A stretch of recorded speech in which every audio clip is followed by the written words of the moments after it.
Olá, eu me chamo Flávio. Essa é uma proposta de melhoria no Sistema de Gestão Energético da Universidade de Brasília, SIG, no âmbito da disciplina de GCS. O foco principal era trabalhar na parte da comunicação Modbus, usando a biblioteca PyModBus. Hoje, toda essa parte de comunicação foi feita de forma manual. Toda a parte de montar mensagem, cabeçalho, respostas, você fazer conversão de dados, é feito de forma manual. Porém, ao precisar adicionar novos modelos de medidores, novos mapas, vai ficando cada vez mais difícil dar manutenção nesse código e dar suporte a esses novos medidores. Por isso, a ideia de você centralizar toda a parte de comunicação em uma biblioteca, que seria a PyModBus. Junto com isso, eu ampliei até um pouco mais o escopo, já pensando em fazer um código que ficasse fácil, flexível para adicionar novos medidores. Tem também a parte já tem issue para poder trabalhar com melhoras da performance da API. Existe também um broker que ele provavelmente será desativado quando você melhorar essa performance, esse broker não será mais necessário e aplicar boas práticas também de programação, código limpo. Aqui vem o meu primeiro ponto de melhoria. Onde manter os dados de configuração? Esse trecho de código é uma parte da configuração de um modelo, no caso de um. Isso aqui é um mapa de memória do multimedidor MD30, esse aqui do lado. Esse mapa de memória, ele está hard-coded, no caso, nenhuma model. Porém, isso daqui, para quem não entende, quem não trabalhou no projeto, parecem muitos números mágicos que não fazem nenhum sentido. Isso daqui é somente de um modelo de medidor. Se estivesse trabalhando com 10 medidores, seria isso daqui vezes 10. Ficaria cada vez mais difícil da manutenção. Para poder adicionar um registrador, retirar um registrador aqui, seria muito difícil no caso de dar manutenção. Aqui também existem strings, no caso, que estão trabalhando aqui como constantes. Isso aqui também não é muito boa prática. Então, a pergunta é, onde manter esses dados de configuração? Trabalhar com eles em banco de dados ou trabalhar com eles em arquivos? Uma boa prática para manter esses dados de configuração seria usando arquivos. Aí vem a pergunta: qual tipo de arquivo usar para poder armazenar esses dados? Inicialmente eu peguei os três principais: JSON, CSV ou XML. Eu optei por trabalhar com CSV, porque ele é um arquivo pequeno, simples e fácil de organizar dados tabulares, que é os dados que a gente vai ser, que vai ser em formato de tabela. Fora isso, um arquivo CSV, ele é muito fácil de trabalhar em Python porque ele já tem uma biblioteca nativa para poder trabalhar com esse tipo de dado. E ainda assim, do lado do usuário, uma pessoa que for adicionar um medidor, ele não precisa colocar a mão no código, ir lá digitar código em Python para poder adicionar um novo medidor, adicionar um novo mapa. Um arquivo CSV pode ser facilmente feito através de um programa, um Excel, um Calc, por exemplo, algum programa que gere, através de uma tabela, você gerar esse arquivo CSV. Esse arquivo poderia simplesmente ser inserido na hora de adicionar um novo medidor, teria um campo para poder ser inserido um arquivo CSV. Isso aqui facilitaria bastante essa parte de adicionar um novo medidor. Não ficaria preso a ter que entrar no código, saber Python e você ter que modificar, criar um mapa, criar um arquivo gigantesco, difícil de dar manutenção. Seria mais fácil trabalhar com esse arquivo CSV. Aqui tem um exemplo de um arquivo CSV. Ele é o mapa dos registradores do MD30. Então, essas aqui são, na minha proposta, no caso, são as colunas que deverão ser preenchidas. O nome do registrador, o endereço, o tamanho, essa data vem da própria tabela que a empresa fornece, o tipo do dado, qual grupo que ele pertence, se ele está ativo ou não, e mais alguns dados aqui que eles ainda estão em fase de análise. Então, no, naquele mapa hardcode, eu tinha somente essas duas informações, o endereço e o tamanho, sendo que a pessoa nem sabia qual parâmetro era qual, sendo que era uma lista de tuplas, que é difícil da manutenção. O endereço 10 é o quê? Então aqui, o endereço 16, o tamanho do registrador é 1 no caso, ele é o registrador diminuto. Aqui eu poderia simplesmente ativar, desativar ele dentro de um arquivo sem ter que mexer em um arquivo Python. Eu poderia simplesmente mexer na tabela e gerar um novo arquivo CSV. Facilitaria muito para o usuário poder ativar, desativar, sem ter que trabalhar no código Python. Aqui, entrando um pouco mais na parte de código, porém em um alto nível. Aqui, o meu arquivo CSV, eu vou ter uma função Python que vai pegar esse arquivo e vai transformar ele em um grande dicionário Python. Um dicionário que é fácil de trabalhar, um dado primitivo do Python, onde eu vou ter todas as minhas colunas e todos os meus dados. Essa aqui seria a configuração de todas as colunas que eu vou ter. O registrador, o endereço, ele vai virar um objeto Python de fácil manutenção.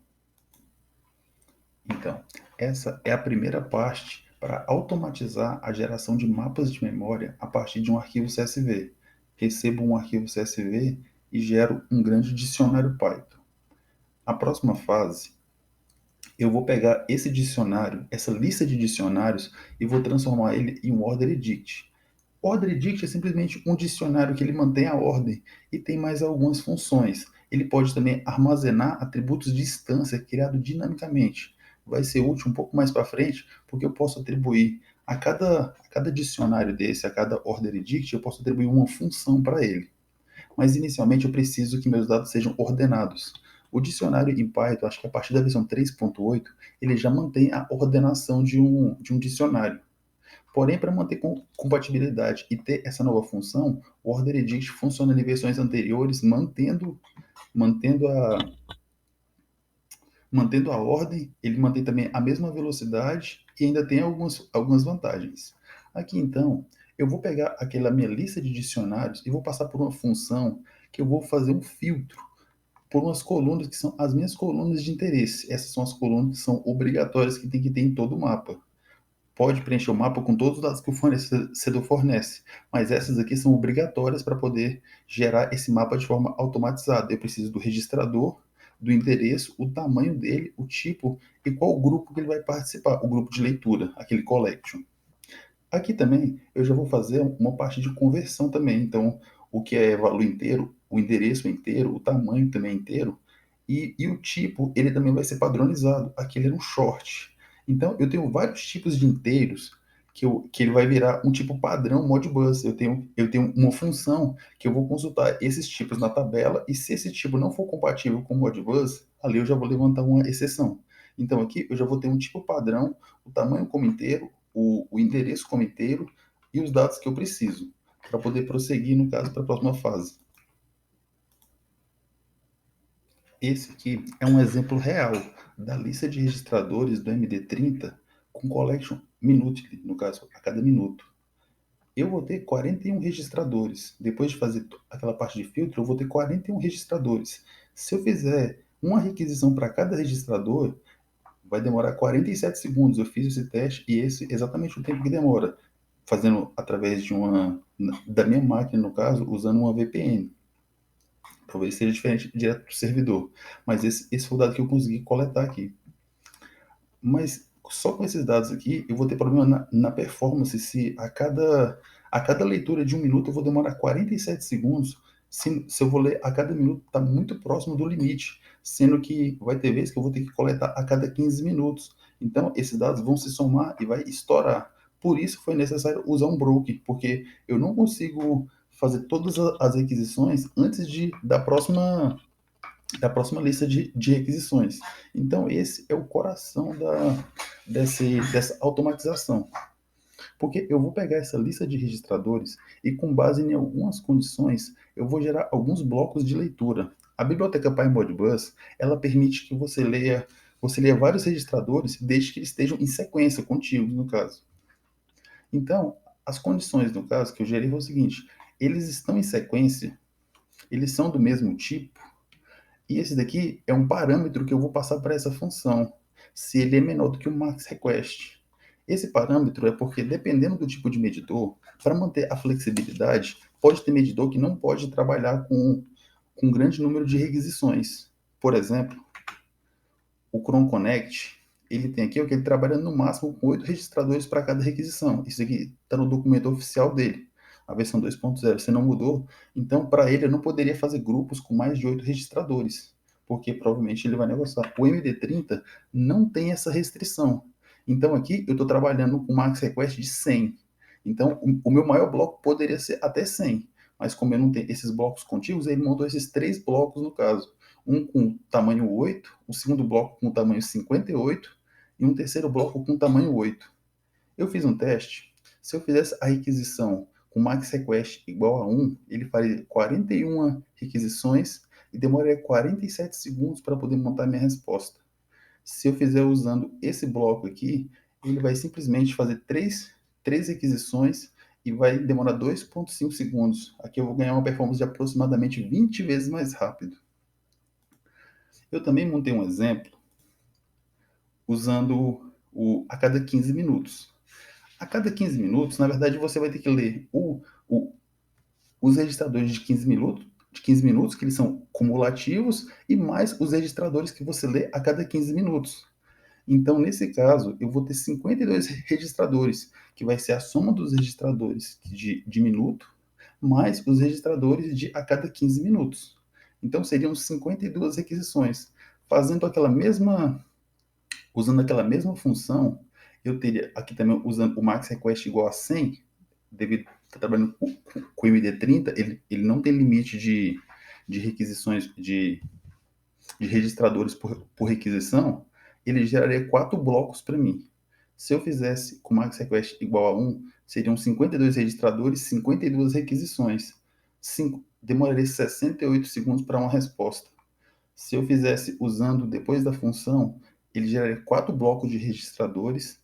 No caso, seriam 4 requisições que demorariam 3,6 segundos. Também quase 20 vezes mais rápido. Aqui nesse ponto dá para ver, se ele demorou 68 segundos, antes dele terminar todas as requisições, já vai entrar a próxima requisição de minuto. Então, nesse momento, vai ter, como é que se fala? O medidor pode sobrecarregar e começa a dar falha, porque ele está respondendo ainda a requisição do minuto anterior, junto com a solicitação de 15 minutos, e já vai ter uma nova solicitação de minuto. Sendo que ainda existe uma situação que você pode ter que estar tentando consultar naquele mesmo instante o data haskell, que seria tipo assim, uma vez que você consultar um dado de minuto e você não conseguir ter esse dado, na próxima tentativa você tenta recuperar os dados anteriores. Então você faz uma outra requisição para a memória de massa. Então, antes de terminar essa requisição, eu teria uma nova requisição de minuto e poderia ter ainda uma requisição de data haskell. Isso daqui, no caso, vai conflitar, e por esse motivo, ser um broker, isso daqui vai dar muita mensagem de erro. Porém, agora em 3,6 segundos, eu acredito que não vai ser mais necessário usar o broken, vai ter que fazer alguns testes, mas aqui eu teria tempo suficiente, o intervalo de 1 minuto, para poder fazer essas requisições e o medidor está livre para a próxima interação. Apesar de ter dado o exemplo de número de registradores e requisição, na verdade, nessa etapa, eu ainda só tenho os blocos prontos para poder fazer requisição. Ainda tem mais algumas etapas, só que aqui ficaria bem claro a quantidade de blocos e o número de requisição, mas, de fato, essas requisições serão feitas mais à frente. Aqui agora, eu vou ter aquela minha lista de blocos lá, eu vou precisar adicionar uma função para elas, que seria a função de decoder do PyModBus. Isso daqui eu vou fazer com base naquele tamanho padronizado, no tipo que eu tinha que foi padronizado. Então, na minha lista, que no caso, que são os meus blocos, eu tenho uma função que, de acordo com o tipo dele, eu vou adicionar nesse meu order edit uma função. Essa função vai ser a função que vai fazer o decoder dele. Isso daqui já é próprio da biblioteca PyModBus. Então, para cada tipo de dado, eu tenho um decoder pronto para ele. Então, aqui vai ser de forma automatizada, de acordo com o tipo, eu vou receber uma função para, depois que eu fizer a requisição, eu fazer o decoder para poder mostrar todos esses dados. Esse foi o motivo de ter usado um dado nativo, o orderEdit, em vez de usar um dicionário comum do Python.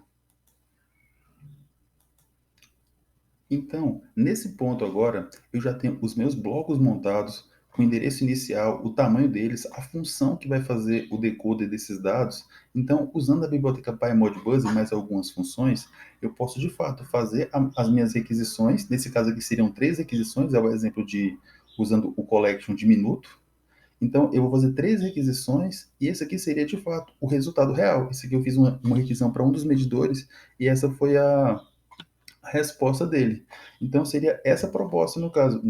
Toda essa parte aqui seria automatizada. Você simplesmente coloca um dado, fala qual é o medidor e ele já te daria direto a resposta, desde que preencha as colunas corretas do arquivo CSV, no final chegaria nesse resultado. Então, seria essa aqui a minha proposta.